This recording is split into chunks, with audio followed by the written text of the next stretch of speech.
Oh, hi everyone. How are you? I hope you're all well and having a good weekend. It's kind of a rainy day here, which is kind of nice. We've had such a hot summer that it's been a little too hot. I'll just say that. That's all I'm going to say about that. Um, it was just kind of nice to have a rainy, relaxing day and sleep in and all that good stuff. So I hope that you guys are having a relaxing weekend as well.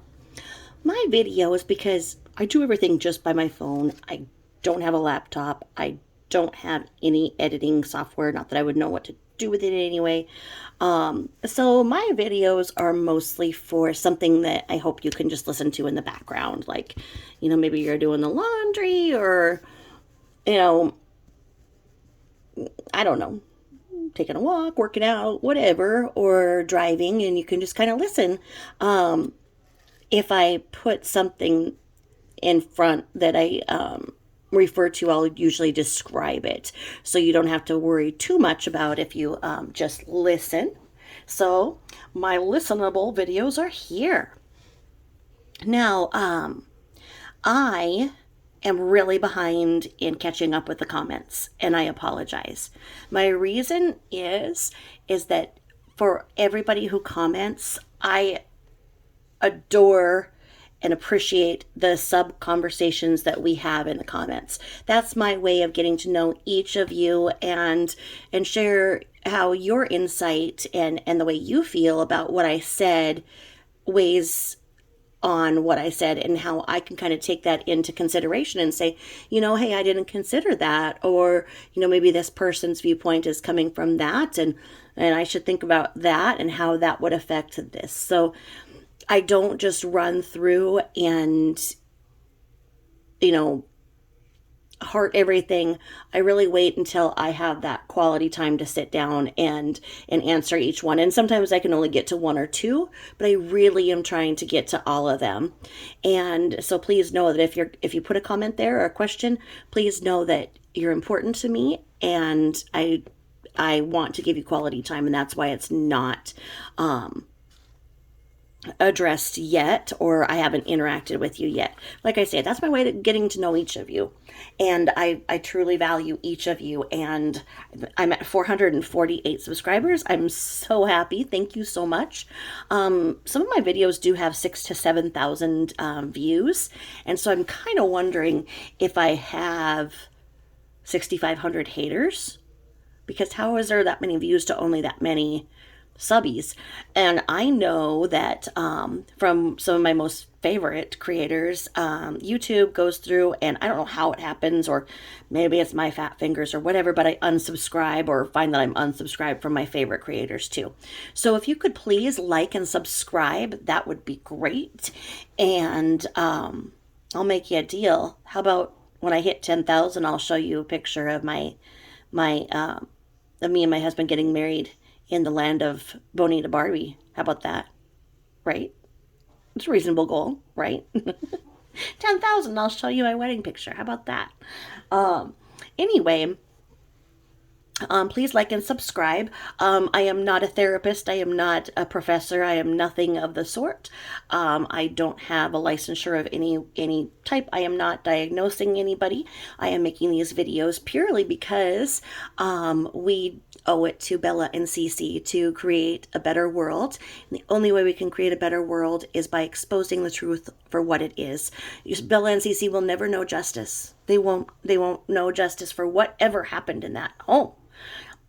But I'm telling you that each day in their home was a personal nightmare for those two beautiful little girls. And we owe it to them to make sure that if there's another situation where there's another CeCe and Bella or more kids like that, that we know how to look at what the things that are there, and we know to speak up and not just turn away from it because they look so good, or they're so pretty that they couldn't possibly be an abuser, or they couldn't possibly be neglecting their kids because everybody likes them according to Facebook, right? It's important that to speak up and speak out, and unfortunately our child protection services, I call it CPS, I know that some states call it is it DHS? I don't know.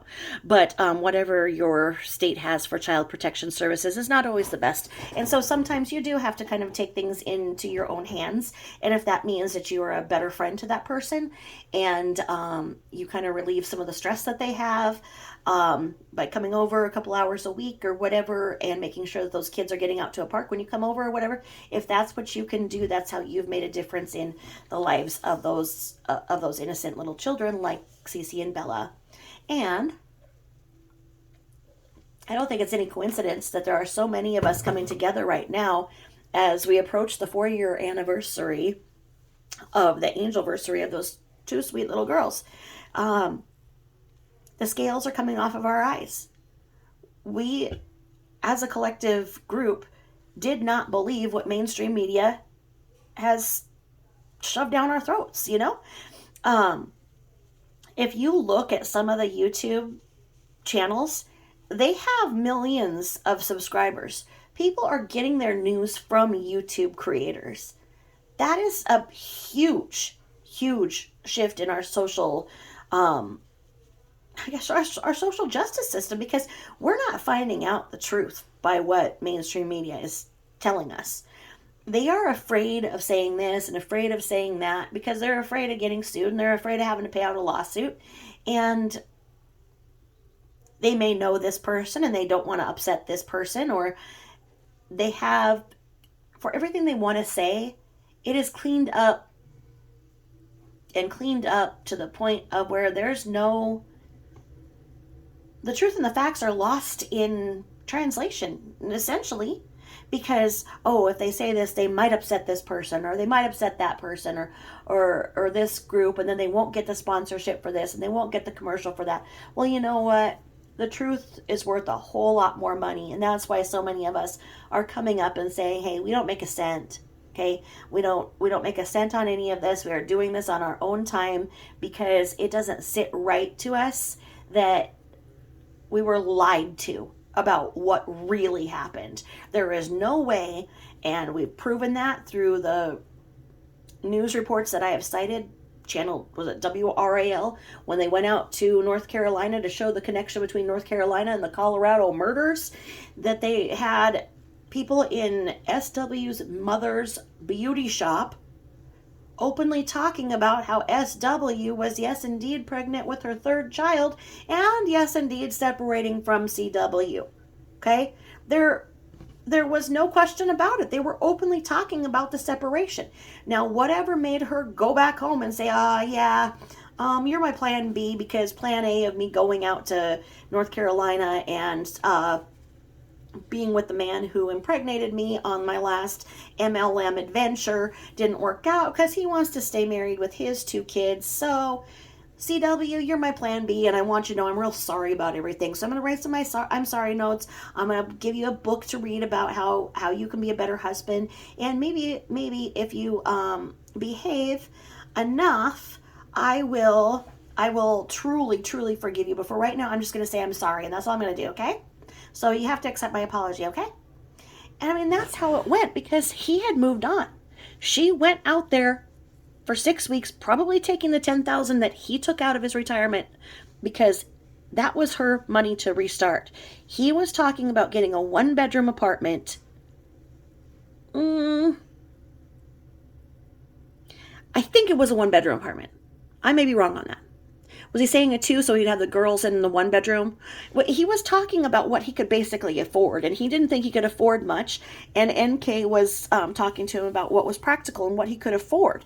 He didn't think he was having a torrid affair with his coworker, as the headlines like us to believe. He didn't think that for a moment. His wife left him. She took the $10,000 of startup money, went and was gone for 6 weeks with common knowledge of her parents and his parents, which I've cited in the direct conversations that have been noted. There was no secret that they were separated. They were in a separation. The house was in foreclosure. The house payment had not been made in many, many months, neither the HOA funds, okay? So, while she's talking in the camera, that last one, that was a real gem, right? Where she's sitting on the couch and she's pregnant. And she's talking about how wonderful her life is because of the silly stickers she sells. And because of those silly stickers, it's given her the freedom to be with her kids. And she can be with them. And she has this beautiful house and her family. And she doesn't care about people who are going to be negative about it. And she is moving forward, and she doesn't care about the haters or anything. And she's sitting up on that couch. And what do you see? Don't listen to what she's saying. What do you see? You see her sitting there on the couch, creating a narrative, no different than MSN did to us. Okay? MSN, MSM. Okay? Mainstream media.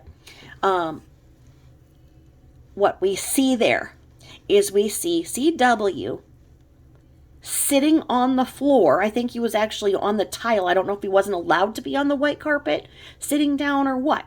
But he's sitting down, heavily engaged with the little girl, sitting down playing a game with them. He is sitting down playing a game with them. Again, he is sitting down playing a game with them on the ground. He is at their level. He is engaged with them. She is sitting on the couch, blabbing about what a wonderful mother she is, what a perfect life she has, what a beautiful house she has. Well, she is not engaged at all. Occasionally the girls will come up on her, and if you notice the way that they are with her, they try to climb on her. They kind of climb on her like she's a tree of some type or whatever, but there's really not any time where you see that they are confident in being, a few feet away and saying, what they would like her to help them get, or a question that they have that they would like her to answer, or something that they would like her to reach. They know that in order to get her attention, they have to be on her and be very, very persistent and loud and compete with the phone. They don't understand that there are other people on the phone, and they don't understand that they are a prop in the commercial. Okay? They don't. They are too young to conceptualize what's on the other end of the square that she has in her hand that is more important than them at that moment. Okay? So she is sitting there, and she's giving you a dialogue. Okay? And maybe the Hamburglar saw that, because the Hamburglar said that she based her investigation on watching SW's Facebook. And so maybe she saw that, and maybe the Hamburglar was like, yeah, okay. She says that she's a good mom, and that she's an engaged mom, and that she has everything, and that in another video she wouldn't even trust CW with tweezers, because it was CeCe who shoved a French fry up her nose. I don't know why she would. I don't know if she got confused on which place to put them, but fries in the nose, I don't know. But anyway, she wanted to put on Facebook that she, used the tweezers to get it out, and somebody was like, oh, well, why didn't CW? And she said, oh, she doesn't trust him with tweezers. A joke? Okay, haha, a joke. But she was constantly emasculating and demeaning that man, okay? So that man is on the ground like one of her children, okay? He's on the ground, engaged in helping them play a game. In any of the videos, it is him dressing those children. It is him doing the work. Well, she talks about it, and she brags about how he'll do anything. Now, the haters could say,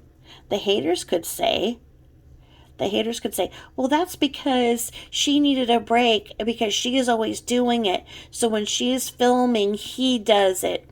Oh, baloney.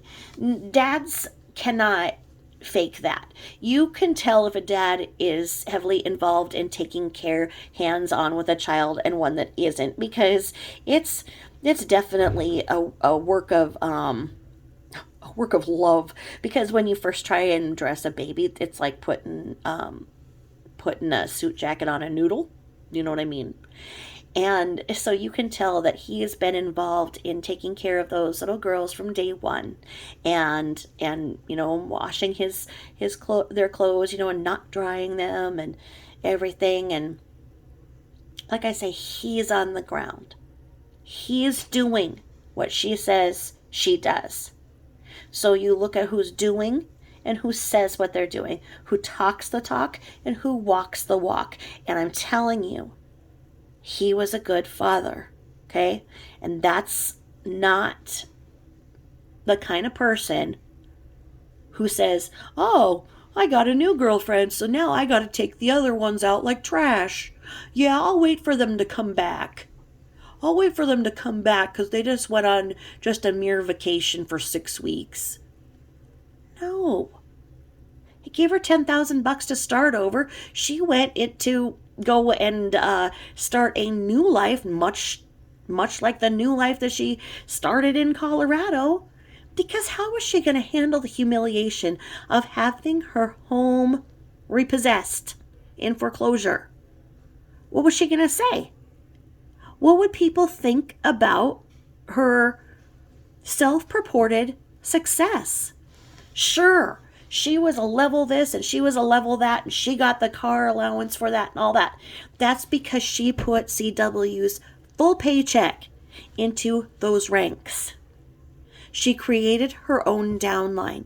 Sure, she had some people in the downline, but many of them shared her last name. And they, just like his parents said, it was like $150 a month or whatever they each all had to pay because they were supporting her in that. Okay, so then she'd be at this certain amount. So what she's putting in, she's selling $12,000 or whatever to get an $800 carve out. But somebody else who is really good with numbers has done this and broken it down, and it is mind-boggling how anybody could have done this and looked at their spouse in the eye and watched them go to work every day and work so hard and know that you've spent every cent that they've made working their ass off because you want to have the image that you're successful at home.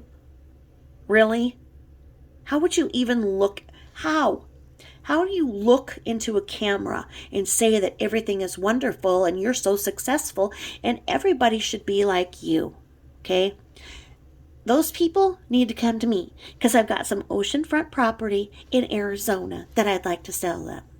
And every car dealer, I mean, they're getting a little better because they're trying to change their image, but every car dealer is your friend, right? They want the best for you. They want you in a vehicle that, is going to keep you safe and they want the car, not the one that you want. No. They want you in the other car because the other car is the one that they know a grandma owned and she only used it to drive to church every Sunday. Okay?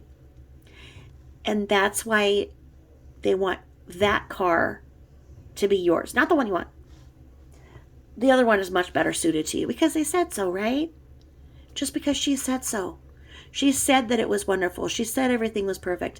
And unfortunately, a lot of gullible people believed it. Okay? And a lot of gullible people believe it now. Now, on the topic of me not getting to my comments, like I say, I want to be involved in a good conversation with each of you who take the time to write me a comment, and so we can have the sub conversations, and they're really fun, and I hope to be able to do a live at some point, etc. But somebody did, just when I was leaving out the door, somebody left me a comment and they didn't see the sign and it says no. Okay, so anyway, they said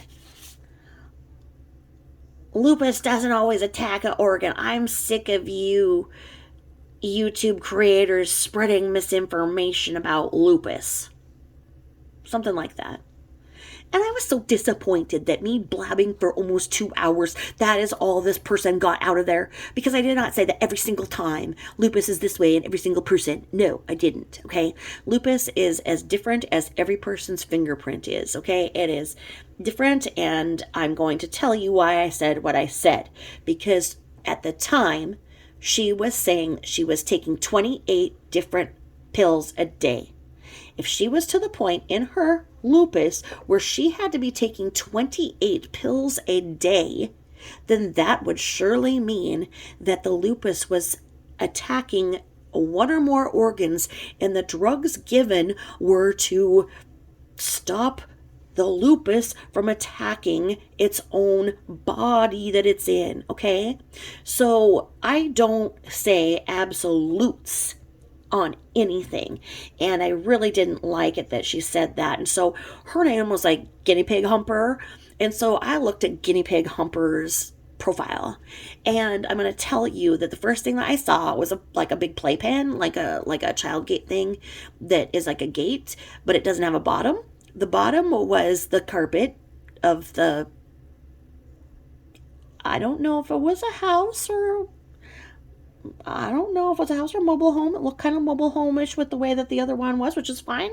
You know, I'm not judging, but on the carpet of the house or the mobile home, like I said, it kind of looked like it kind of went into something that was a mobile home kind of look in the side, which there are some that are beautiful. I'm not saying that, but the guinea pigs were shitting all over that carpet. Okay, and the hay that the guinea pigs is eating was all over that carpet. So you got this gate around them, and you got a bunch of guinea pigs shitting and pissing all over the carpet. Okay, so this is the person that told me what to do and is sick of me spreading misinformation about lupus. Okay, so I'm going to tell you, Miss Guinea Pig Humper, SW would not have been your friend. Okay, because I don't even think that she let Chris CW sit on the carpet like I'm just talking about. When he was playing games with the girls, I think he just had to be on the tile only so that then she could sanitize it. Okay? So if you're fighting with me and you're saying that I'm spreading misinformation about lupus and you don't like my kind, well, like I say, you're white knighting for SW, who would not have been your friend. She would have seen you doing that on a carpet. She would have smacked you. She would not have been your friend. Not even for $150 a month to be on her downline. She would not have been your friend. She would have thought you were disgusting, and she probably would have hit you. She probably would have taken a tennis racket right to your side of your face and been like, that is gross. And she would not have been your friend. And furthermore, okay? Furthermore, if you are white knighting for her and you're coming for me saying that I'm spreading misinformation about lupus, your anger is misdirected, ma'am. Your anger needs to be at her because she was purporting that 2 silly stickers, or actually, she didn't put 2 on her, did she? She put 2 on CW because he was malfunctioning, so the one wasn't working on him good enough, so she had to put a second one on him. Probably when she came back for him to accept her apology, she probably put 3 or 4 stickers on him. I'm going to tell you that because one wasn't enough, she deemed, for him. So, ma'am, this person is saying that she was suffering from lupus enough that she was taking 28 pills a day. Not a week, not a month, a day.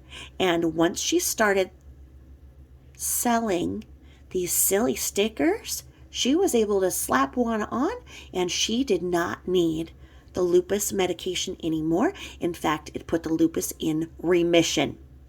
So, ma'am, I think that that's the misinformation you're chasing. And if I were you, I would be working on that instead, to say that those silly stickers don't really stop lupus, okay? Now, let's talk about the silly stickers.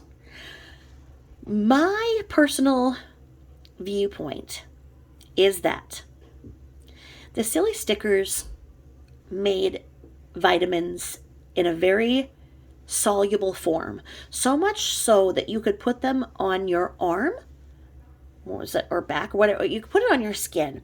And the vitamin concentration was so well formulated that it would get in your skin, so it wouldn't have to pass through your GI tract and everything like a supplement that you take.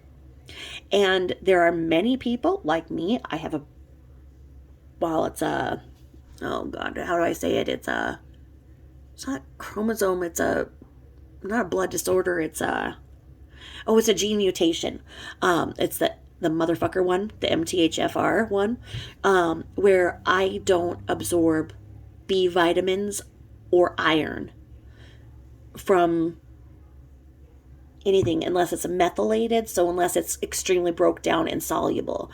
So like many of the times where I've been severely ill and in the hospital for weeks at a time, it's because my body got severely anemic and didn't have any B complex vitamins, which messed with everything else, and the albumin and the potassium and everything else. So one of those silly stickers probably could have helped me if I would have caught it in the beginning. Okay, so I don't doubt that those silly stickers worked, and they probably worked on people like me with the motherfucker gene that has that. And if you don't know that you have the motherfucker gene, because how would you know? I mean, the doctors didn't ever find it out. I found out accidentally when I did my 23andMe. And then I was like, holy moly, does this make sense for this? Does this make sense for that? Does that make sense for why they told me at one point when I was admitted in the hospital for 3 weeks that I had lupus, and it was a diagnosis of lupus until proven otherwise? And then it was proven otherwise. Okay, because the indicators or whatever didn't, but I have an illness that anytime I was actually out in the sun, I would start passing out. I would become extremely ill. Long story. I had moved down to Vegas because UNLV had recruited me. I could get into their law program 1 year sooner than where I had lived. So I just moved down to Vegas and starting my law program and started taking my kids out in the sun, and I was in the hospital more than I was out. The heat and what I have don't mix, but that's a big indicator for lupus. So that's one of my huge reasons why I will say that I do not believe that she did indeed have lupus, because you cannot be in the sun and have lupus. It's just, that's an absolute. Yes, I'm saying that because I have so many friends that, even at the neighborhood pools, there's a couple of ladies who have lupus, and they, will be out for a little bit. They'll go into the clubhouse, and then, one of us will say, hey, I'll bring your kids home or whatever, because they can't be out in the sun. I don't know exactly what the sun does. I don't know the mechanism of it, but for me, it did something different. And I'll explain that at a different time. But anyway, her being in the sun is a huge no-no. And that's probably what got her kicked out of most of the lupus groups that she was in, because they probably saw these pictures of her in the sun and these vacations she's taking, and they're all at home feeling like shit because they have lupus and going, no, you don't have lupus, because the sticker wouldn't have helped you.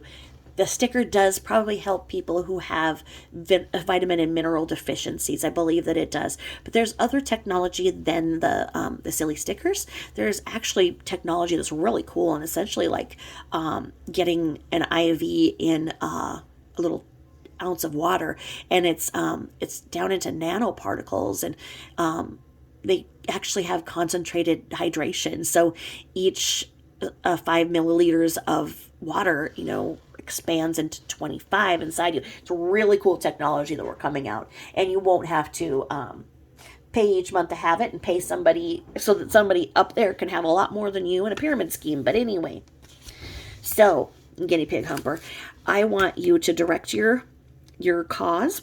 If you have lupus, if that's why you're coming from me, I'm sorry that you have it. It's a terrible disease, and I don't like it that anybody would say that it could be cured so simply as putting on stickers, especially if you were in a situation where you were taking 28 pills. So please take your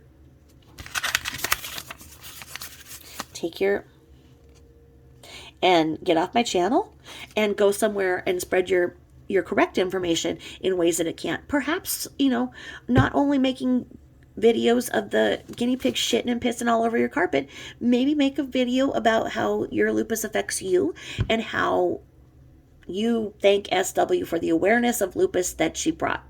Because she did sure bring a lot of awareness about lupus, and I can't say that all of it's positive. Okay? Now, guinea pigs. I love them, but I'm really allergic to them. Had them in kindergarten, right?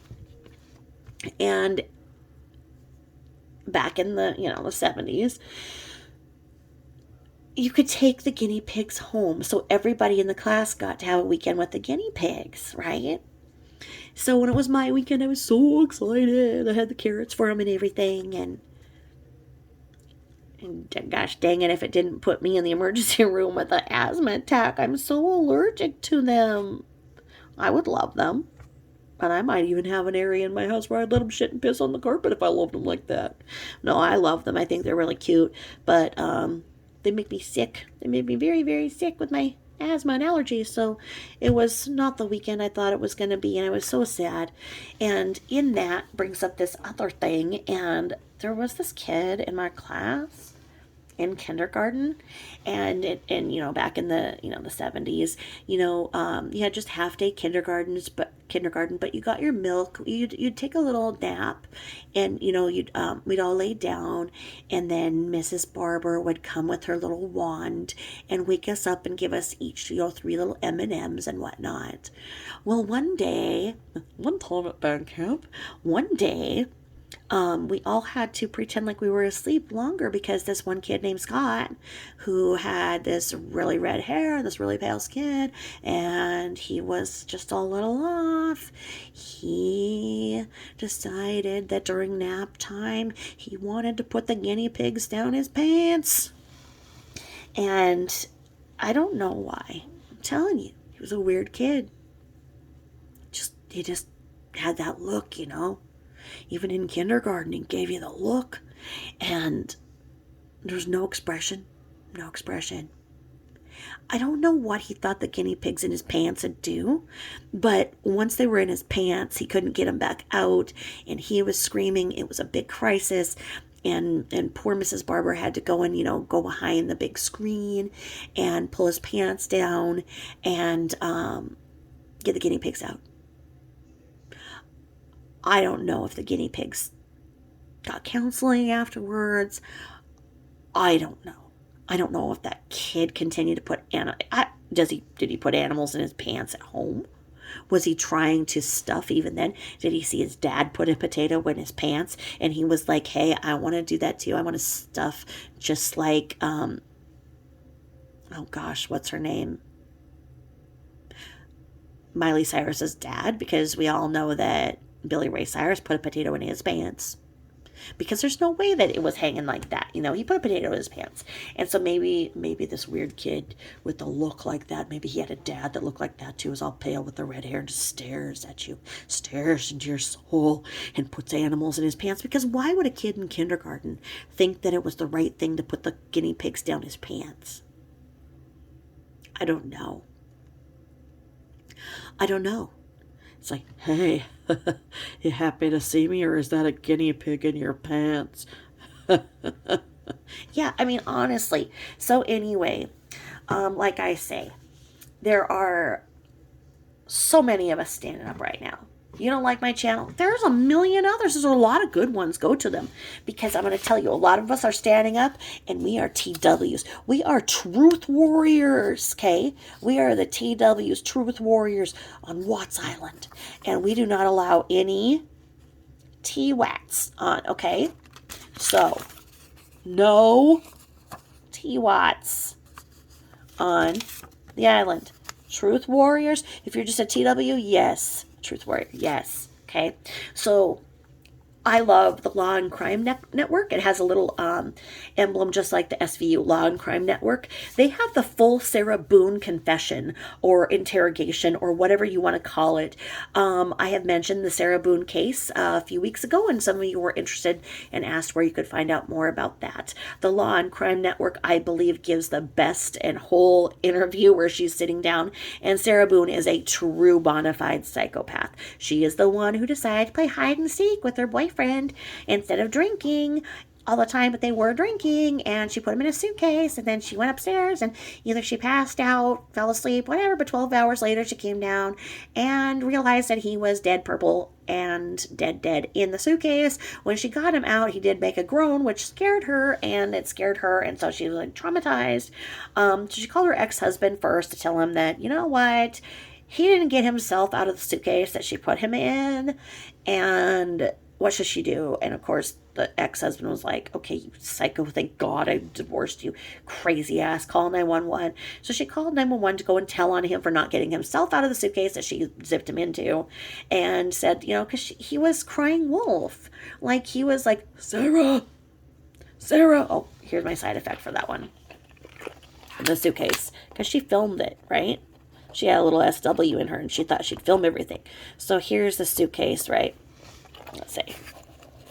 Okay. So she zipped up the suitcase.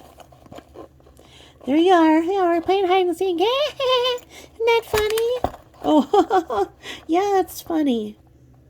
Hey, Sarah, let me out. Yeah, that's my name.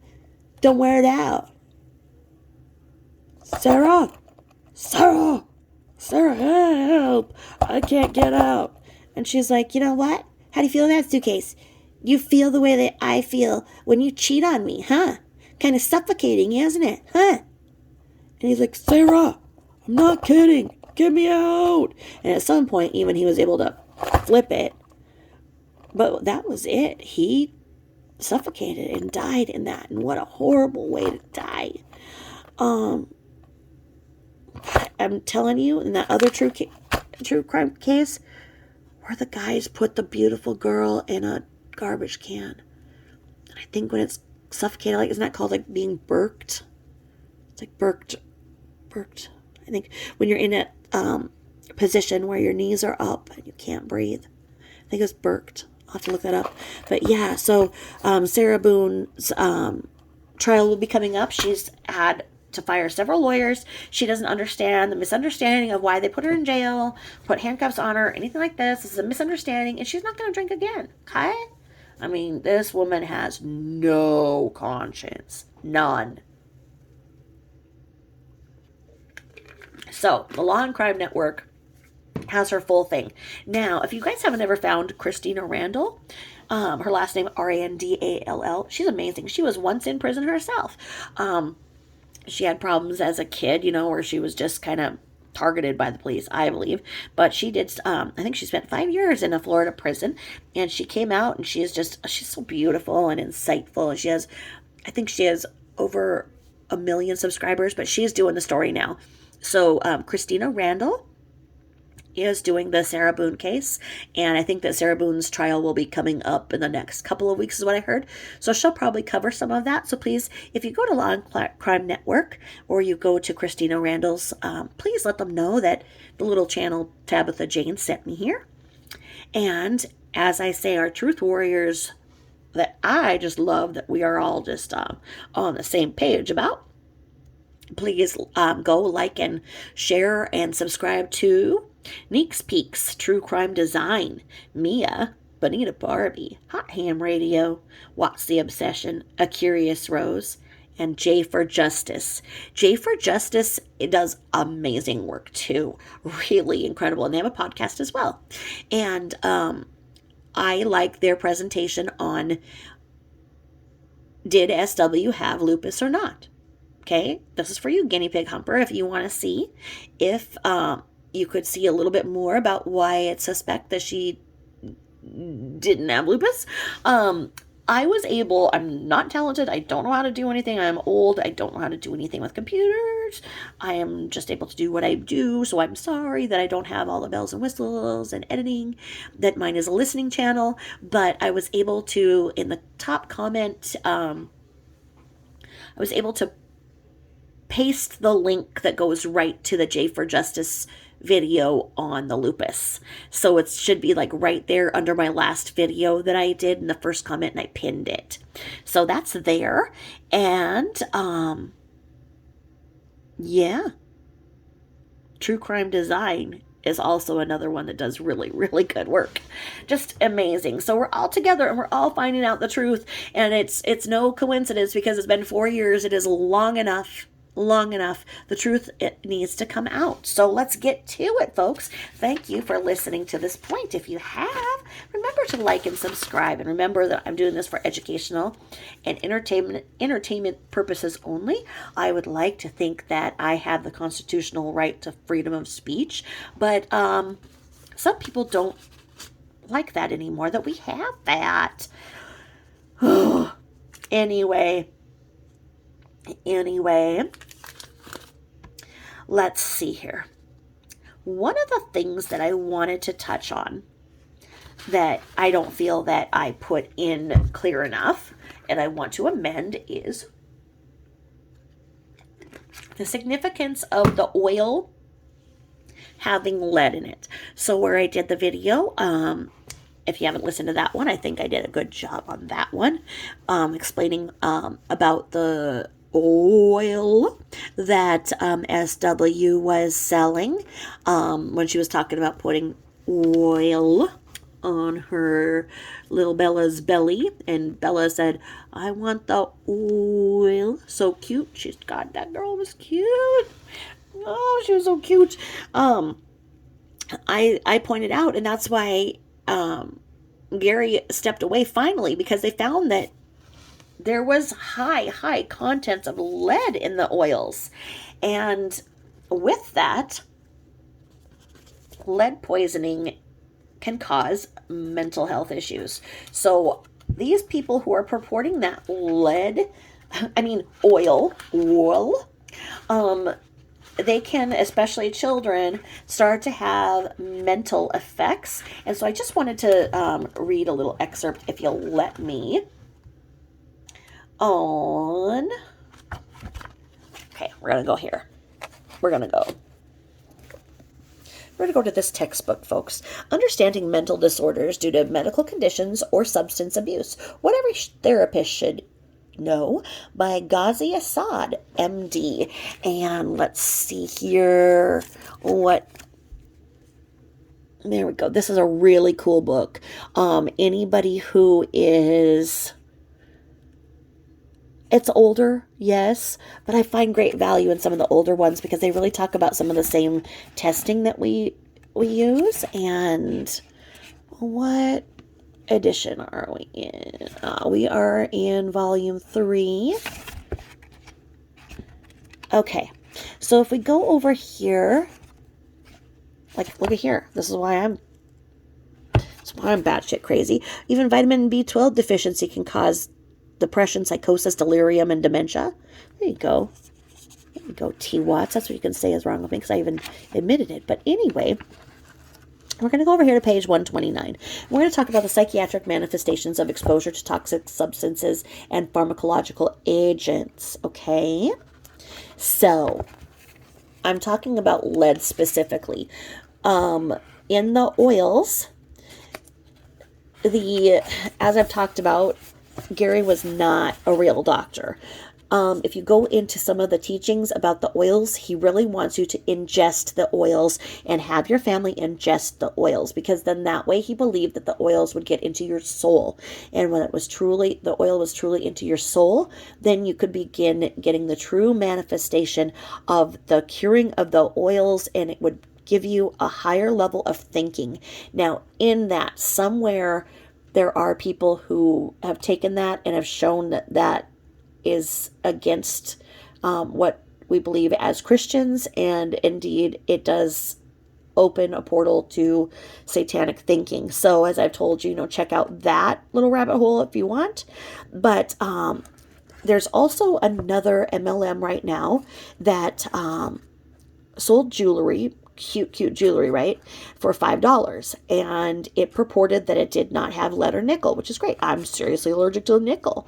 So some people that were selling it in that MLM got really sick, and because they had large quantities of it in their home, and they had it tested, and it has high levels of lead also.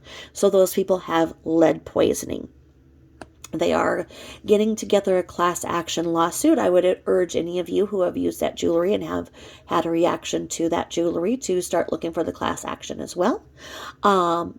And this is here saying that, people have a physical illness, it can also affect their psychological makeup. And I totally believe that.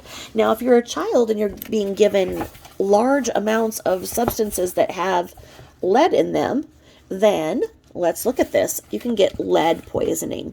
And lead poisoning can occur when the person is exposed to high levels of lead and the intake of lead exceeds the ability of the body to eliminate it. Okay?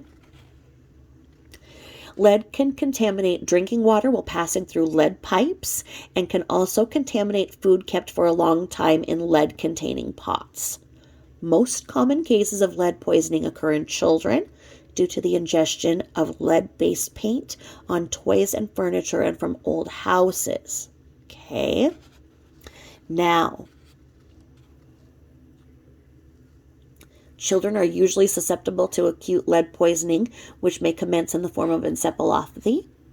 Convulsions and coma may follow in severe cases. Chronic subclinical exposure of children has been found to cause reduction in IQ scores with academic and cognitive deficits. Symptoms of chronic exposure are more common in adults, and they include fatigue, arthralgia. Arthralgia is pain in the body and pain in joints, abdominal pain, anorexia, and constipation. Peripheral neuropathy and paralysis of various muscles can occur in some cases, and psychiatric manifestations include depression, euphoria, nervousness, irritability, hallucinations, and delusions. Okay, so there you go. We know that there was a lot of constipation talked about in the family. So, were they doing what was said to do and ingesting the oils? Did they have their friends giving them the other jewelry that had it? I don't know if that jewelry was around in 2018. I think it was smaller. I didn't see her selling it, surprisingly. But where there's a lot of people that think that there was intentional things going on to make Bella especially look ill. You have to say, look, some of those symptoms line up with lead poisoning. Was it intentional? Maybe not. Maybe she was just being given a lot of oils that had a lot of content of lead. And that was doing that. I mean, we don't know. We don't know. But have to look at everything and consider everything. And you can only hope that the doctors do the testing, because it's not something that is going to be routinely done. You know, the doctor's not going to see a kid with a stomach ache and go and run a tox panel. They're not going to suspect lead poisoning, because lead poisoning was so popular back then when people would chew on the toys and eat paint chips. But I don't know. But anyway, they had a newer house. I can't say that, but anyway. Now, on the topic of books, I would like to turn into Professor Tabitha Jane, because so many of you have told me so nicely that you think that I'm kind of like a professor and that I am giving a class and that you enjoy it. So I can say that if we were back in college, we would honestly be able to do a whole course, if not a freaking year, of the material that SW put out. We've never had the privilege of seeing human behavior in the home as much as SW did, especially in the year 2018. She really did give us a lot to work with. And it could have been a whole psychological course. I mean, it would have been like in psych, like 560. It wouldn't even been a 200 level class. I mean, it would have been this. And I could take any one of these books as the book for the term and say, hey, look at this video and how can you apply this concept to what you see here. And my students would make a case for this and that, and each of them would make a paper, and every student's paper would have a little bit different of a viewpoint. And then you have class discussions and why this person feels that way and that way. And that's what we do. So that's what we're going to do here, if you guys will let me. If you think it's going to be boring, that's cool. You can check out now. Not that you need my permission to turn me off, but you know. Do you think it's going to be too boring? I won't do it, but I'm thinking I could.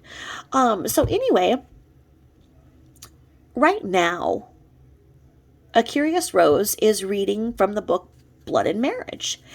And it has this incredible picture of SW and CW just looking intoxicated on the pheromones of each other in the picture where they are one, and they just look like this picture perfect husband and wife that they could be little figurines on the top of every wedding cake.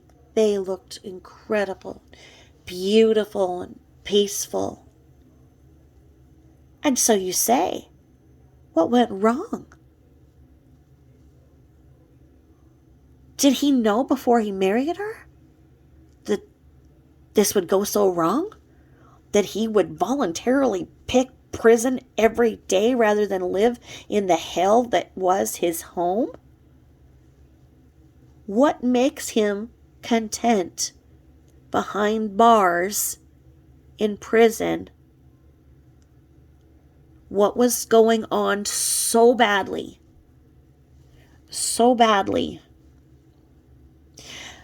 in that home? Was it psychological abuse? Was it emotional abuse? Was it spousal abuse? We know that she bragged about when they were dating, he acted up. And she kicked his ass all the way out to the porch. And she did not let him back in until he decided he was going to behave. That was before they were married. Okay? That was before they were married. So that incredible picture, he had the knowledge that something wasn't right.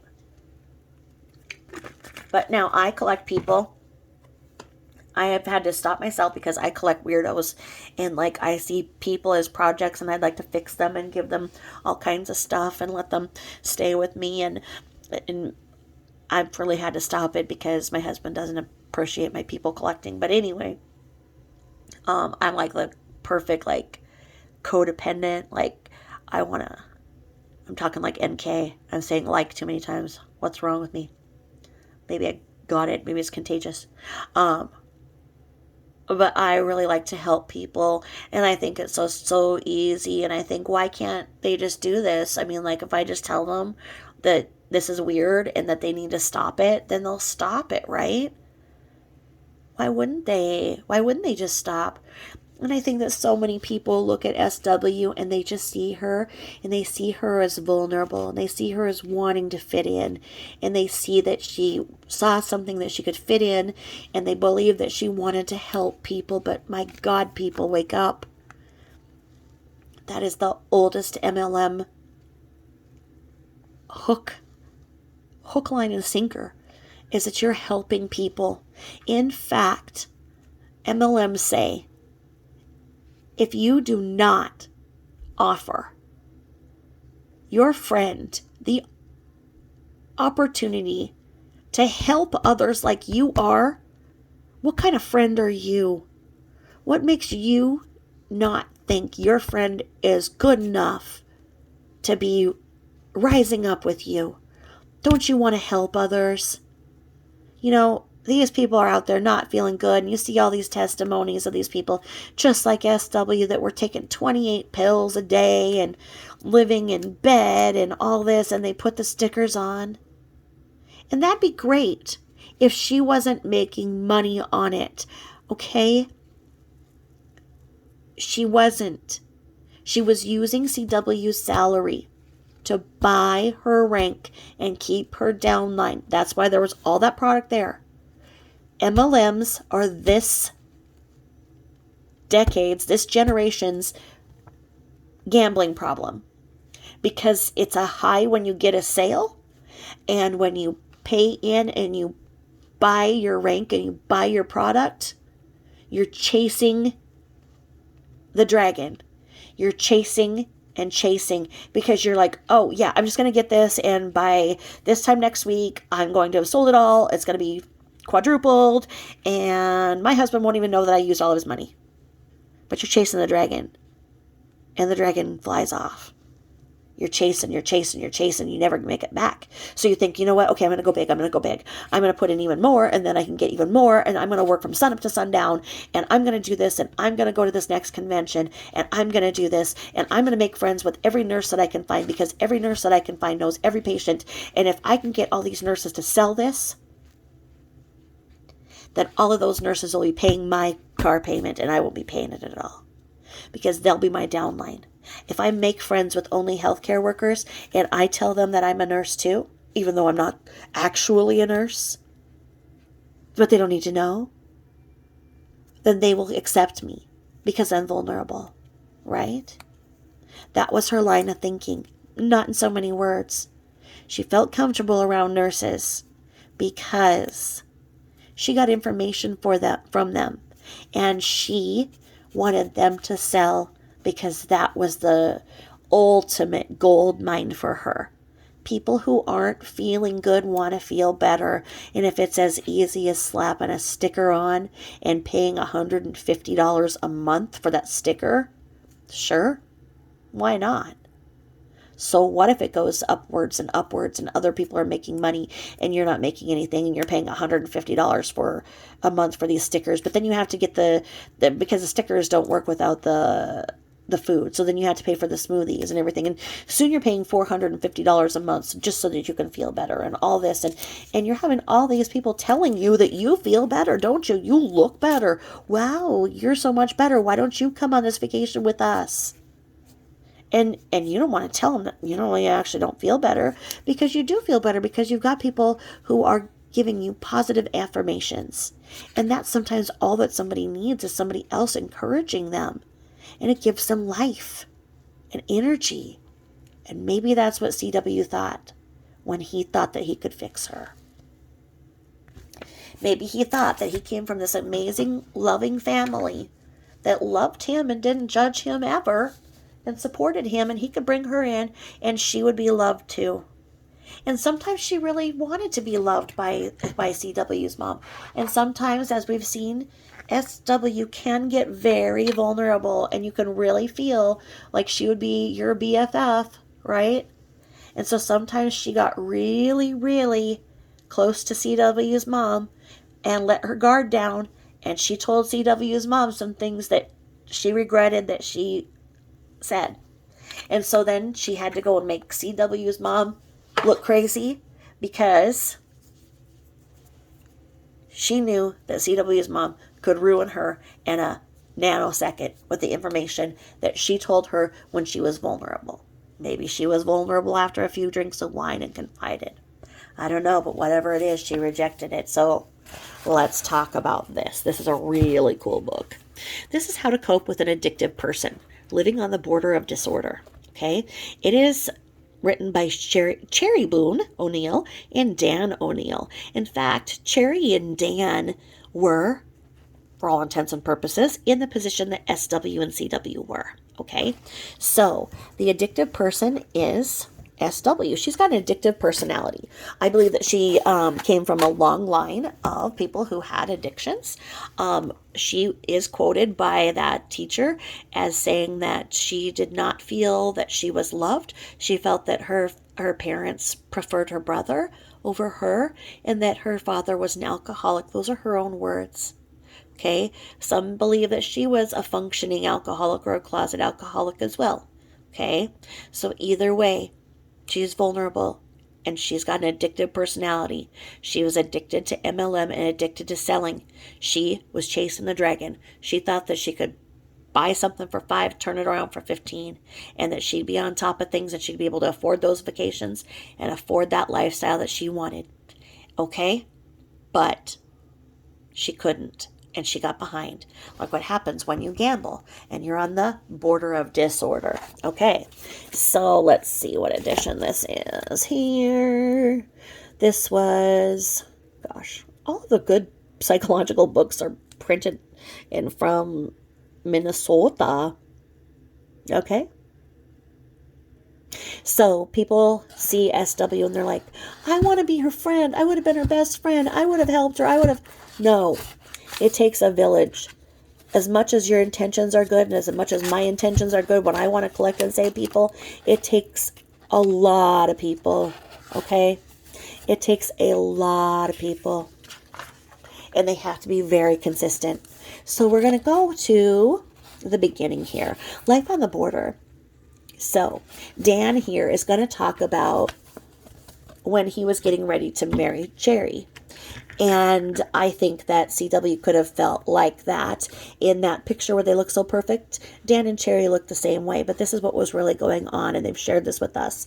And I'm not going to read everything because I think that it might get a little bit boring, but I welcome you to buy the book and really see how you can see that this would apply to CW and SW as well. And I will continue to read different parts of the book based on the behavior that I see other content creators posting, and so you can kind of, if you're wondering, gosh, did he know? Gosh, what was he thinking? Maybe I can fill in that blank for you. Or lead you to some books. My books are old, but I love old books. They're just packed with information, right? So anyway, this is what I wonder if CW felt like on his wedding day, because this is how Dan felt. So, the wedding was only a few weeks away. Cherry Boone and I were deeply in love, thrilled at the prospect of a new life together. For each of us, the past held mistakes and the present had its own set of problems. But we'd confessed those to each other, and we knew we could build a happy future. Cherry's confession had included the revelation that she struggled with eating disorders. For years, she'd battled anorexia nervosa, a condition characterized by obsession with weight loss and self-starvation. By the time of our engagement, her anorexia had given way to yet another condition called bulimia, the ugly habit of binge eating, followed by purges or self-induced vomiting and laxative abuse. I knew that Cherry's parents, Pat and Shirley Boone, were aware of her struggles and were trying to help her. They had sought the assistance of doctors, nutritionists, pastors, and even people with healing ministries, but they had only been able to find out very little about the true nature and complexity of the problem. They found it mysterious and perplexing. Here we can apply that SW's parents admitted to taking her to doctor after doctor after doctor to try to find out what her headaches were caused from, okay? Now, many people believe, like I believe, that headaches are a socially acceptable term to that family because mental illness isn't. I believe that her parents knew that she was struggling with mental illness, and her saying that she had a headache was a lot more socially acceptable than saying she's having a manic depressive episode and she lost her shit, and broke a bunch of things, and they're cleaning up the pieces and taking her to see what meds she can be on because they've got to fix it, because to that family, image was everything, right? So here we can see that, like Cherry's parents, SW's parents were involved as well, okay? So I'm going to take that, and then we're going to go over here. Now, with Dan and Cherry, Dan says, our blossoming friendship was refreshingly open and honest, so I was confident that we could overcome any problem we might face. With my encouragement and support, she seemed to be achieving control of the behavior. In my mind, I think that was CW's sentiment, that together they could face any problem. I believe that SW believed CW could make her achieve anything because she said she wasn't initially attracted to him, but she showed him her sick side. She showed him when she was feeling vulnerable, took him to the colonoscopy and everything, and he was there for everything. He rubbed her head until she fell asleep the one night when he had to pee so bad and he had to pee for 3 hours, and instead he petted her head. So they too were like Dan and Cherry, where they had a friendship and they believed together they could overcome anything. Now remember, also, SW was convinced that she could not have children. Now, if she honestly knew that she did not have lupus, the idea of not having children is questionable as to why she was told that. I believe she said that she had endometriosis, but still it would be very unusual for a doctor to say to a young woman that she would not be able to have children. And in fact, me personally, I believe that she did not want children. I believe that she wanted a lifestyle that afforded a lot of vacations, a lot of money, a lot of showy stuff, and it did not include children. I believe that saying that she couldn't was a way of saying that she didn't want, and that's how we know, because we know that there were condoms used in the marital situation, and that she would shower afterwards. So I believe that I can't is I don't want, and that's okay. A lot of people do not want children, don't see them in their future. That's okay. I'm not saying anything about that. So I'm saying that they were thinking those together, those two could solve anything. They were a friendship together, and together they'd be successful. And there wasn't any reason to believe they couldn't. You know what I mean? So the long and the short of this page is that Dan thought that he was making a headway with Cherry.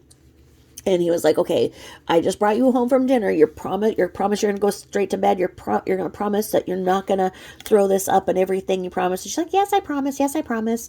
And he looked in the window, and to his horror, he saw Cherry eating out of the dog dish. She was eating dog food. There she was, gnawing on the leftover lamb chop that had been left for the dog, stuffing the meat in her mouth as fast as she could rip it off the bone. He was flooded with anger, disgust, and disbelief, and he pounded on the window. Cherry looked up and in horror saw him watching her. She opened the door trembling, caught in the act, and he pounded her with questions. What do you think you're doing? Doesn't your word mean anything? Cherry dissolved into tears, trembling, sobbed out apologies. But to me, they sounded hollow. It's bad enough that she was eating dog scraps, I thought, but she just made a promise to me, and then she broke it within seconds. This is the woman I'm planning on marrying? I thought to myself. Better think again. This is a most troubling turn of events. I turned and walked away into the darkness, not knowing whether or not I would return. Don't you think that that's probably the way that CW felt when he had his ass knocked all the way out to the porch? And she did it. Little Italian woman that she is. I'm Italian too, but I'm Scottish too, so I'm really super mean. Yep, I am. That's me talking, not the book, not SW. I'm really mean what I want to be. I'm Italian and Scottish. So when SW, says that, she's a little Italian girl,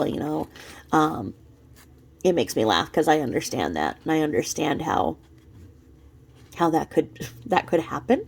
I'm just gonna leave that there. But anyway, can't you imagine that when CW saw, because most people don't imagine that us little short Italian girls can do that much, but when we get mad, right?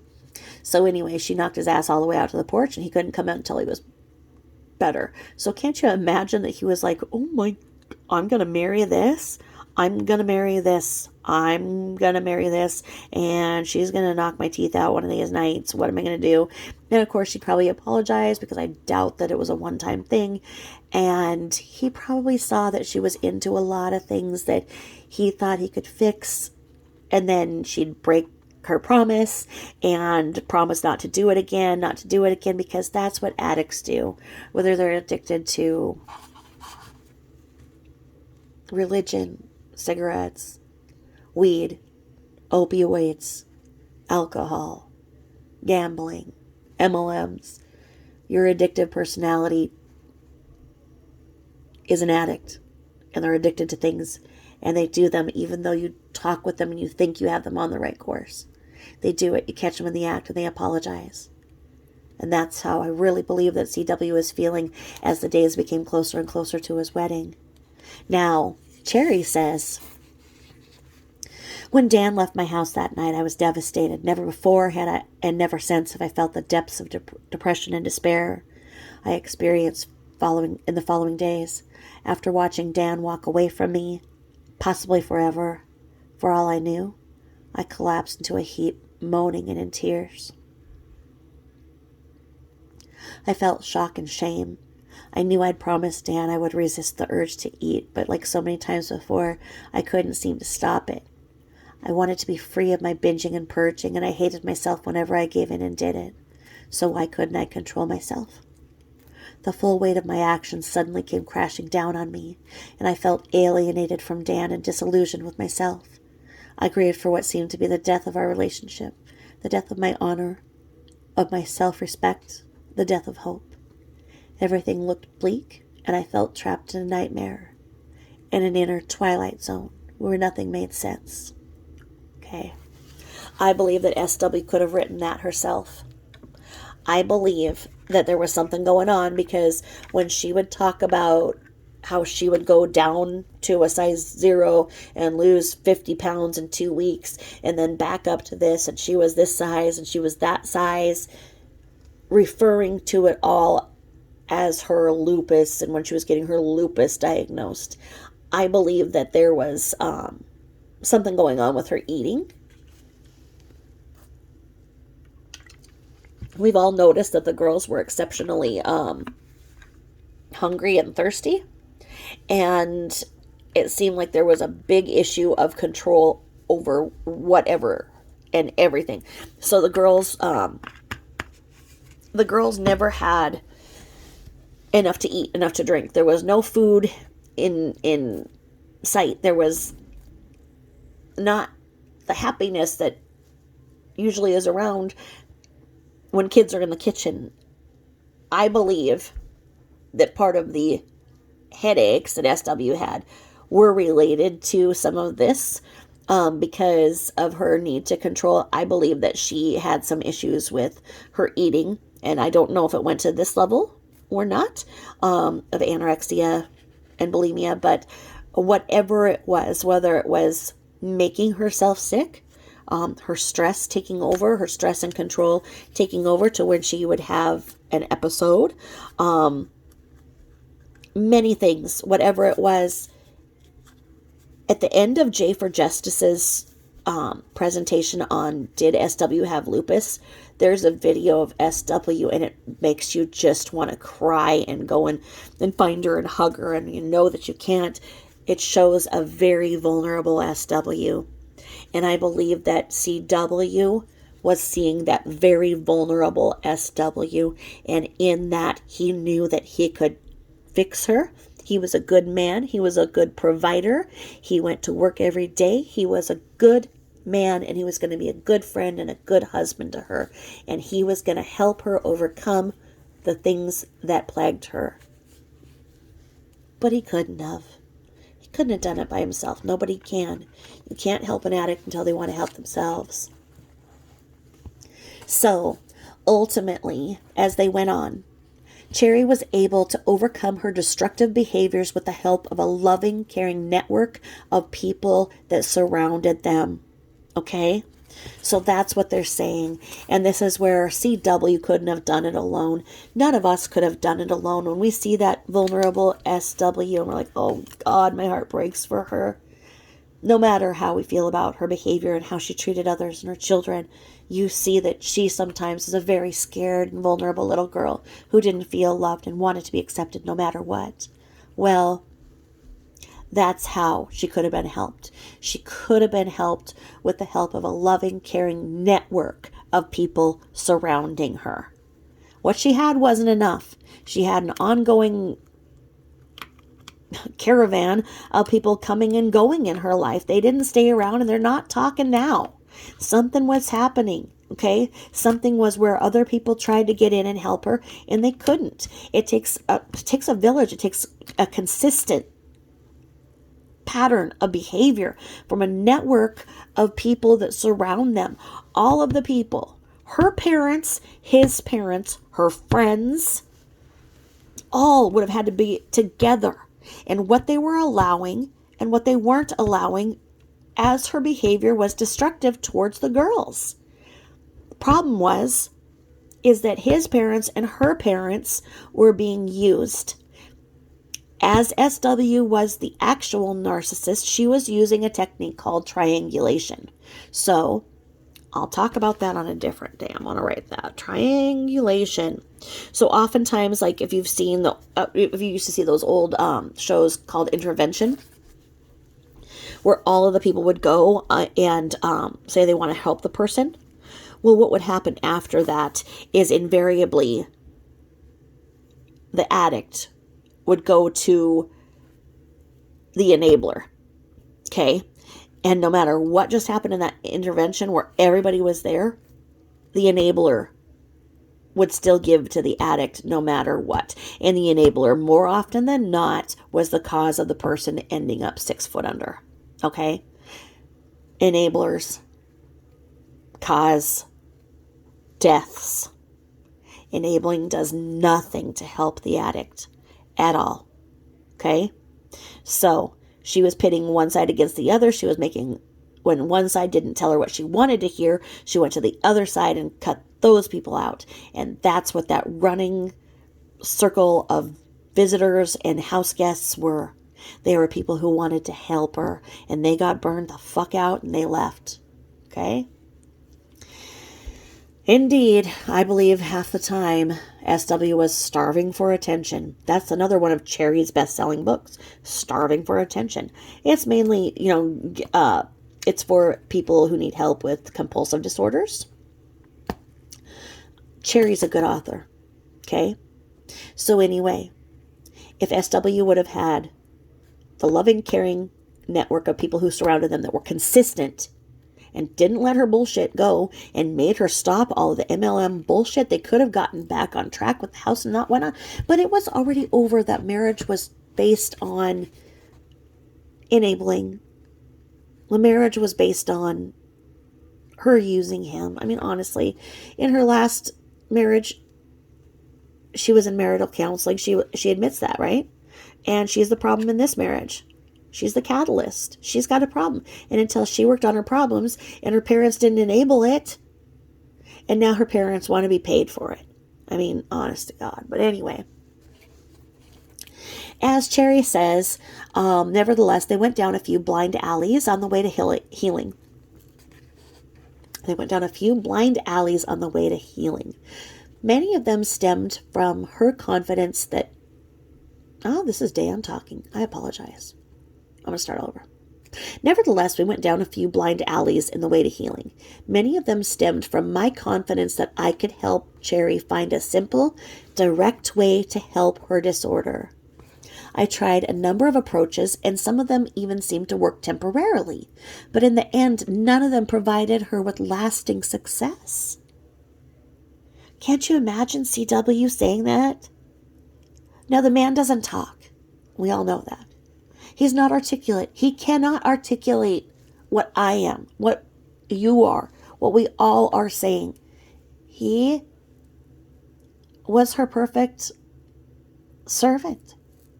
He was her perfect prop, So, as he said, he tried a number of approaches. Some even seemed to work temporarily. But in the end, none of them provided her with lasting success.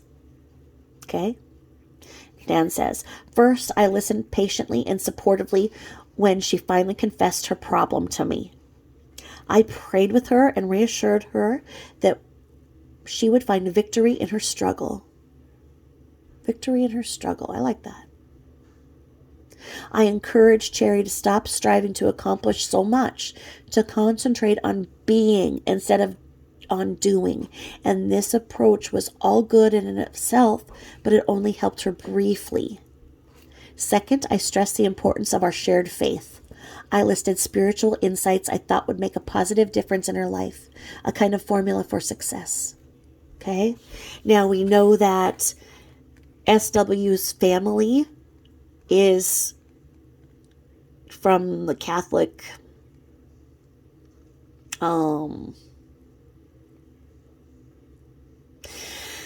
I don't know, because they didn't bury them in a Catholic cemetery. So I don't know. They're of the Catholic persuasion.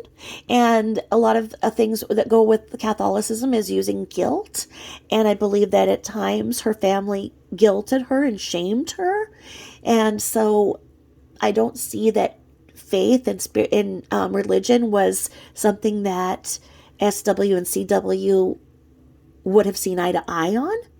So they really didn't have that spiritual base or the way to have spiritual insights. I don't think either of them could have used that. I don't see either of them having a deeper level of thinking or going to that place of really spiritually connecting and understanding how her behavior was deleterious to that spiritual belief. Okay? So, Dan ultimately put her in the hospital, okay, because the physical ravages of her bulimic behavior had become a serious threat to her health. Radical measures seemed to be warranted. Within 10 days, she gained a few pounds back, but only the symptom of her problem had been addressed. The real root causes remained untouched by surface strategies, okay? That to me is huge. I truly believe that SW had been hospitalized for her mental disorders. Okay, this is where this book and what she was diagnosed with and whatnot, understanding mental disorders due to medical conditions or substance abuse. We have innuendos that she had a problem with substances. We have innuendos that she had mental disorders, and we have innuendos that she was indeed hospitalized for her psychiatric concerns. Now, most of them stem from where she wrote something from a roller rink in Indiana, I believe, that was maybe when she was inpatient. So we can deduce that possibly SW was put into an inpatient setting because her addictive behaviors were causing such a problem that they warranted inpatient assessment. We don't know how long. We don't know if there was any improvement. But just like Dan and Cherry did, that they came to that point, I believe SW and CW did try that. I think that was done. Now, that can be done, but if the person doesn't want help and just thinks that the next MLM can save them and will make them feel better, they're going back to their addiction. They're chasing the dragon. They're merely looking at the symptoms, as we say. The symptoms of her problem were addressed, but the real root causes remained untouched by surface strategies. And I truly believe that was the case with SW. That at times her headaches could address some of the symptoms, but they never got to the root cause. Now, root cause is where she doesn't feel good enough. She doesn't feel accepted. She doesn't feel loved. She doesn't feel appreciated. And so in order to try to negate all of those emotions that come with that, she wants everything to be clean and perfect around her, and perfect and beautiful surroundings, and perfect and beautiful furniture, and a beautiful house. She even had before CW, and she had beautiful furniture. Now that might have caused a bankruptcy. Might have put them in debt so far, but as long as what she had around her was glittered with gold and everybody who saw it was jealous, and it made her family of origin think that she had reached success and that she was doing better than her brother, what she thought her parents preferred. Oh yeah,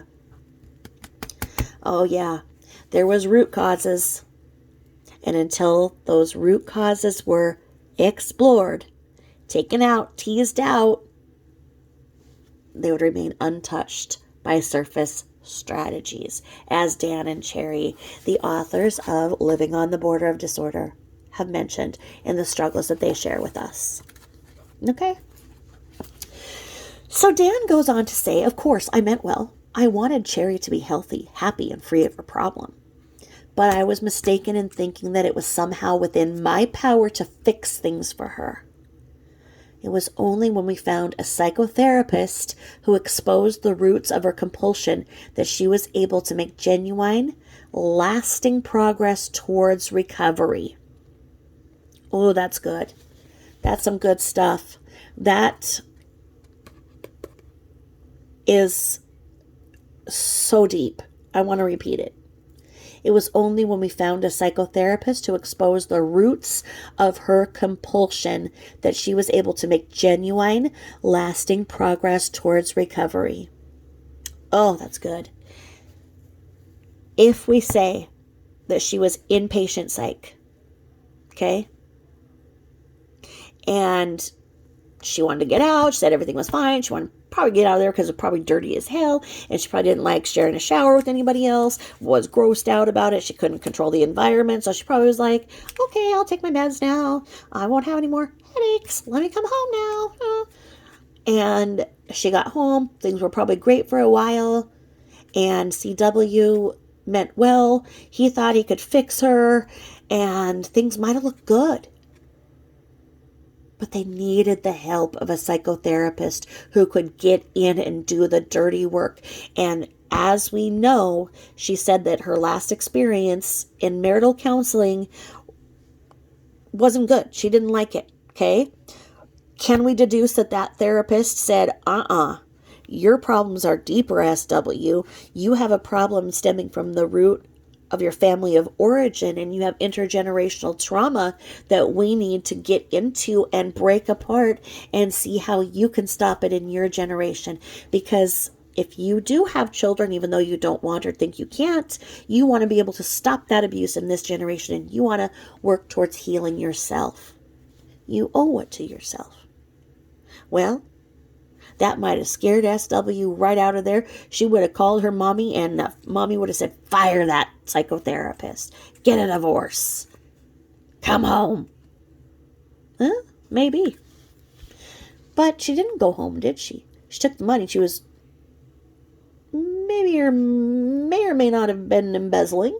Took it in a little suitcase of all this cash, because, that's just how it goes. And says, build me this beautiful house. And so she got a beautiful house right after her divorce, right? And then after a while, when money was getting low, she accepted the friend request from CW. And 3 weeks later, he was making her house payments. And they sold that with all the furniture and broke even and moved to Colorado. Yeah.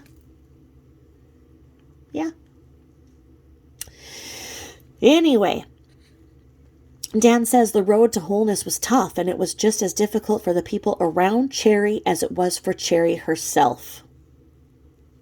Okay? The road to wholeness for SW would have been tough. And it would have been tough for the people around SW to be consistent, because we know that she's charming and beautiful and vulnerable, and when she wants her way, who's going to tell her no? Okay? Who's going to tell her no? Nobody told her no. She got away with what she got away with because she was convincing and conniving. Okay?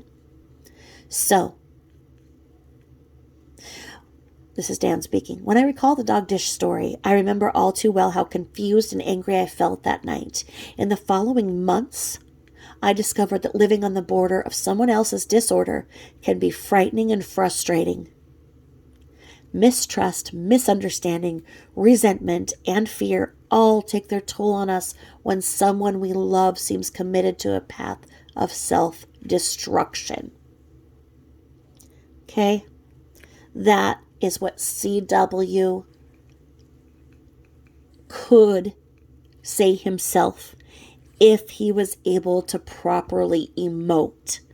I think his problem in being unable to properly emote may have caused the horrific situation that occurred in that house. But I don't know. I wasn't there.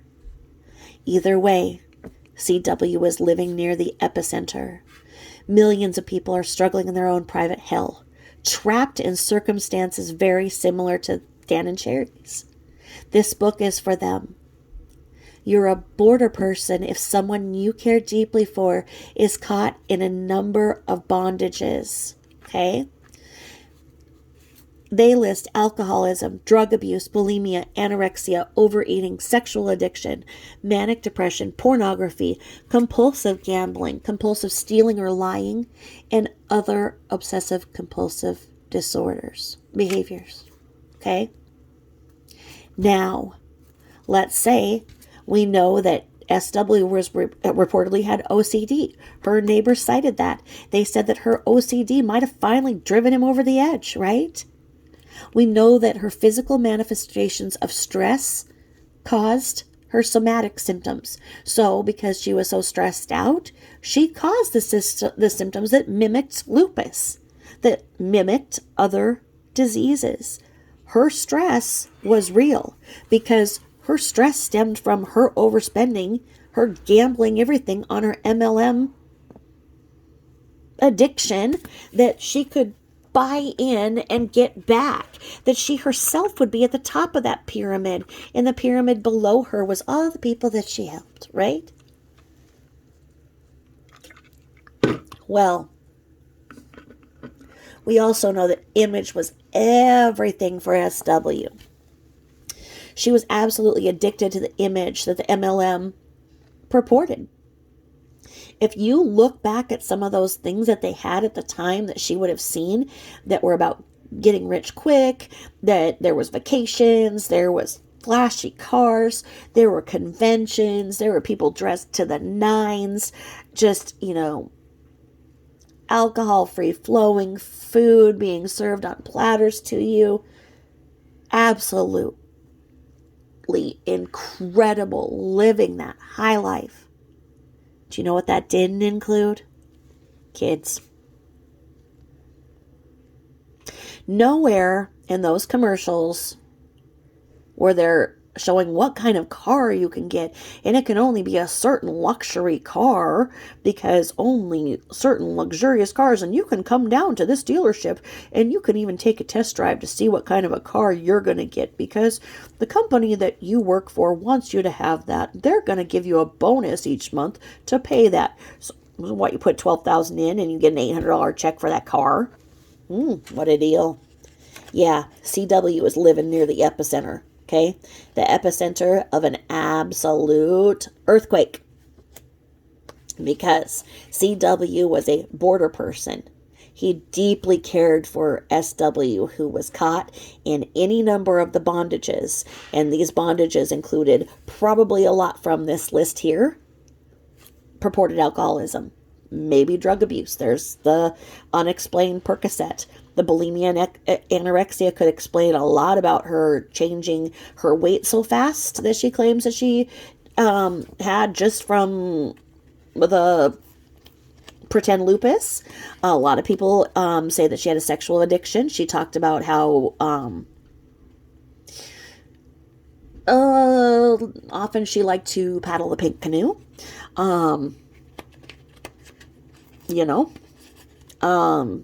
And that's not anything that people without a sexual addiction really talk about. They really don't sit there and say, hey, I'm going to go, I'm going to go spin the bean. I'll be back, right? The compulsive gambling is compulsive MLM. The compulsive stealing or lying,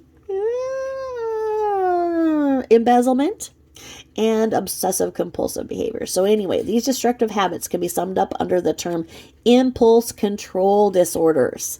The tendency to gratify others' immediate desires or express one's immediate, hold please, immediate, oh no. Okay, I'm going to take that back. These destructive habits can be summed up under the term impulse control disorders. The tendency to gratify one's immediate desires or express one's immediate impulse to act without regard to consequences. Okay? When an impulse control disorder becomes entrenched, its health-threatening behavior patterns have ripple effects far beyond the disordered person's own life, hurting associates, friends, and relatives, drawing them into a painful emotional web. Wow. So, if you look at the MLM component and where she was addicted to that high, addicted to, she could buy, because then she knew she could sell. But the problem is that people weren't buying, even though she was buying. So she was buying so much that she had a huge stockpile in the basement, okay? She had the basement full of MLM product because she thought that she'd be able to break it apart, do samples, and then sell on her own. She'd be able to gamble. She was gambling that she'd be able to buy her own downline, have that downline, make her Lexus bonus payment because she'd be able to sell all that. And we know that at the time of the horrific tragedy, there was approximately $25,000 of silly stickers and the silly smoothies in the basement. $25,000, which would have went a long way to making that house payment, right? Okay. So, what does it feel like to be a border person? Here are some of the emotions you may struggle with yourself, okay? The border person is CW, okay? He is watching her, okay? He is being hurt. He could feel distress. He could feel anger. Now, the anger wasn't necessarily directed at only the disordered person. He could have felt angry with a counselor or doctor who was failing to help. He may have berated himself for being helpless to fix the problem. And he may have experienced a vague, unfocused anger at the prevailing circumstances in general. He may have felt doubt. He may have felt guilt. He may have felt confusion.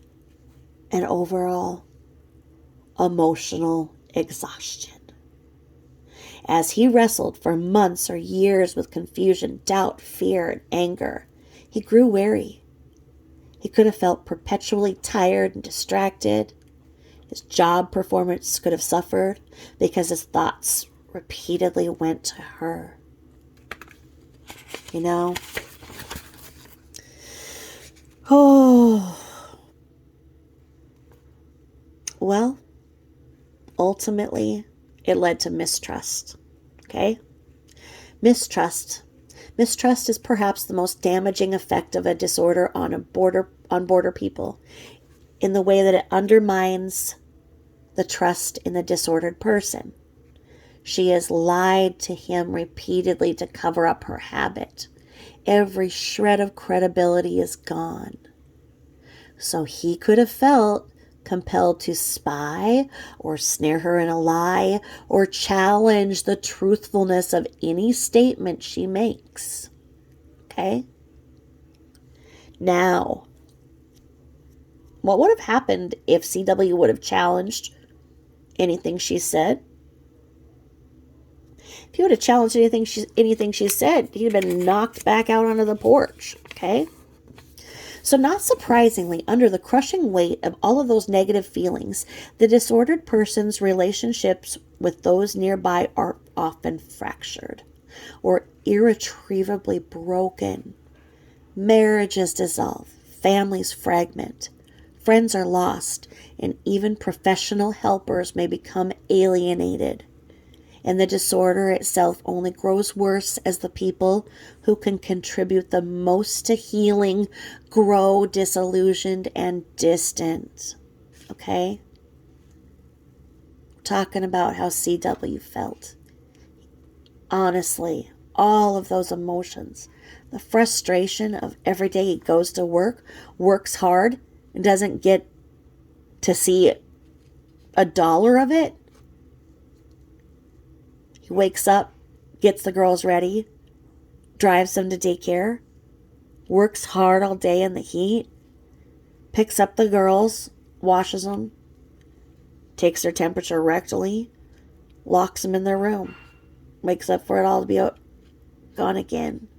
Meanwhile, you've got her running around like she's crazy and manic with wine, because the wine was dulling all of the truth, blabbing about how they're going to go away on their next vacation. And he doesn't know what's true and not, because he's not even allowed to see his own money.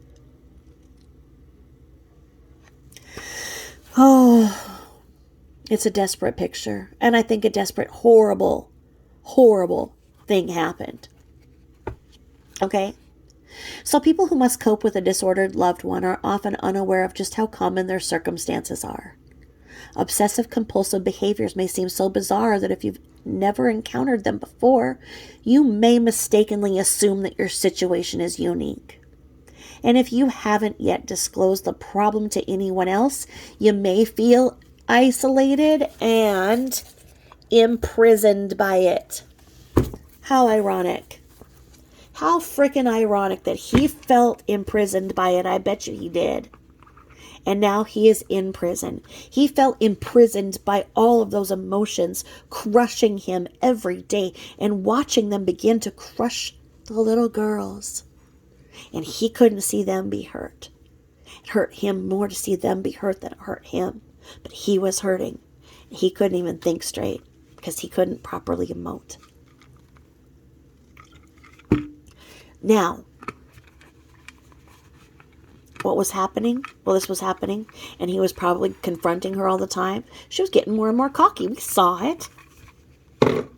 And I bet you that's when she decided to go to plan B, because if he was going to start questioning her, whatever she was doing, he was going to become the enemy, and she was going to find a new man who wasn't going to question her.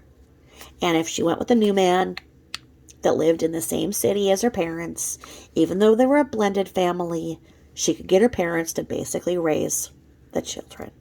Don't think for a minute she wouldn't have had them do so. Don't think for a minute she wouldn't have. Okay? She was done with parenting. She was done with CW. Meanwhile, he was imprisoned by her chaos. He was isolated, imprisoned. He thought he was alone. Who's going to believe him? Who's going to believe him that wife that looks perfect is all of these things? He'd try and say anything, and they looked at him and said just as much. They were like, he's an idiot. He doesn't say anything. Oh, yeah, well, yeah. He doesn't talk much. What's he going to say? He's going to say, help. I'm living a lie. This woman is a freaking monster, and I need help stopping her from locking up my freaking kids every night. Who's going to believe him? No one's going to believe him. And he thought he was alone, and I bet you he was embarrassed. Absolutely embarrassed. He felt isolated and imprisoned by it, and he felt that he was already in a prison. Because he's doing rather well in prison. He's not acting up. Doesn't have any stickers on him. He doesn't have any behavior strikes against him. He's living probably a better quality of it, with the exception of what he did to the girls, because more and more, I think he did.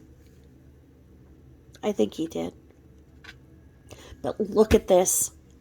We have guilty by reason of mental insanity in this country as an acceptable defense for your actions. Could it be argued that he was insane at the moment he did this? I don't know. But this was heavy and this was horrible.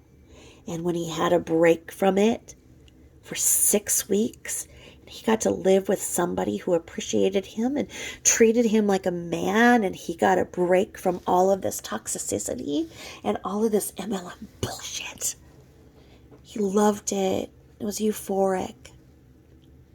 And then she came home, said, nope, it's not going to happen. You're going to accept my apology, and we're going to go out of town next weekend. And I want you to read this book and how you can best accept my apology and fix the marriage, because you have to. I don't know. He might have just freaking snapped. Anyway, if you're in this situation, the author wants to assure you that there is hope, no matter how hopeless the situation seems. Their experience suggests that those living with disordered people are not doomed to waging a lifelong war of damage control, though you may feel trapped by the problem and may, in fact, believe that you can regain control and balance by providing the disordered person with a positive environment for healthy change. In fact, a great deal of evidence from the work of psychotherapists points to a single critical reality. Disordered people have the best chance of recovery when they are surrounded by loving, nurturing, supportive network of healthy relationships. Medication, which helped Cherry and is often necessary to assist in recovery, cannot by itself assure long-term success. Okay? Insights into the nature of the disorder and its genesis are essential in forging the tools of recovery. But even they alone are not usually sufficient in securing total recovery. The power to use those tools for change, in fact, the very desire to change itself, is generated by the dynamo of healthy human relationships, characterized by empathy, honesty, and love. No doubt the tremor zone around a disorder seems an unlikely place to cultivate wholesome patterns of interaction.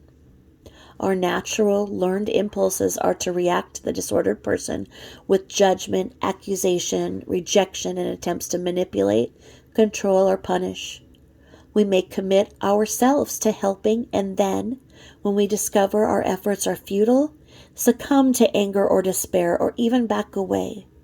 Meanwhile, the array of negative feelings we have just described may only intensify the problem. Okay? We're looking at this page describing exactly where CW likely was. He was out of the newlywed period. He was out of there. It was done.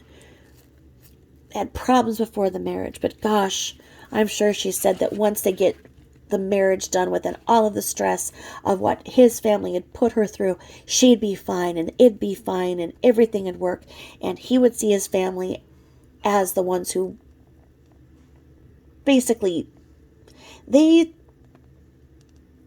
I guess I want to say, because I don't believe they did it. I don't believe that they didn't invite. I believe people didn't show up. I don't think that they slighted her. I think that she thought it was a slight because she's a narcissist and thinks that anything is a narcissistic slight. But in the beginning, he might have seen his parents as slighting her, not understanding her, not understanding that he saw what he saw in her and he could fix her. Okay? But it isn't a quick fix. It's not. There are ways to get in and help, but it takes everybody on the same page.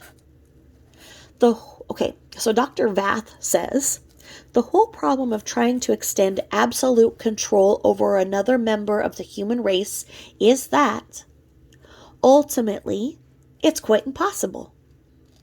Again, Dr. Vath says, the whole problem of trying to extend absolute control over another member of the human race is that, ultimately, it's quite impossible. It's frustrating to the controller and to the one being controlled. It's an exercise in futility of the controlled individual. Okay? So what this is saying here is that CW thought that he could get in there and fix her, and he would be able to control her chaos. But it's just that. It's quite impossible to control the behavior of another human. Okay? So the person trying to fix it and control? It doesn't work. It's frustrating to the controller, so it would have been frustrating to CW and her, SW. It was an exercise in futility. If the controlled individual, let's see here, doesn't choose to cooperate. Okay? So she chose not to cooperate. At some point she did. It's an exercise in futility if the controlled individual doesn't choose to cooperate. All right. If there is one lesson we've learned in all the years of fighting Cherry's compulsive disorder, it's that every human being possesses a free will. Oh, that's deep. We simply cannot make other people's choices for them. In fact, our attempts to do so only lead to power struggles that actually intensify an impulse control disorder. Oh gosh, that's deep. So probably the more CW tried to control her, the more she would rebel. Okay? And it would result in all these power struggles, and it would intensify her anxiety and need to try to control, which, because she wanted to control everything, and he wanted to control her insanity. I mean, as we look at some of the things she was doing, it is absolute insanity. There's no other word for it. She was behaving like a crazy person, okay? I mean, I don't know how he had the patience for as long as he did. I don't know. But that's my thoughts on how he went from dating, being with her, keeping her on his lap, beautiful wedding, and the time afterwards. Now, I'm going to bet that when she found out she was pregnant with Bella, she promised everything would be okay. That they were going to have a baby. And she was in love with being in love. And the thought of a baby and all that came with it, it put everything on hold, I bet. And on that note, I will close. So tell me what you think. Like I say, I'm behind a couple of videos on catching up with comments. That's because every one of you is valuable to me, as I said. I love to interact, and I'll interact with you one at a time when I can get to them, okay? So, keep writing what you think. And I loved hearing your viewpoints. I love the support. Please like and subscribe. And when I hit 10,000, I will show you my wedding picture in Hawaii. Okay? And it is in the land of Aloha. That's where I got married. So, thanks for listening. I hope that I gave you some food for thought. I hope that I'm starting to peel off more of the scales of the eyes of the people who can't see the truth yet. And I hope that as we're approaching the 4-year anniversary of the horrible tragedy that happened, that we are closer to finding the truth, because Bella and CeCe deserve it. Thank you.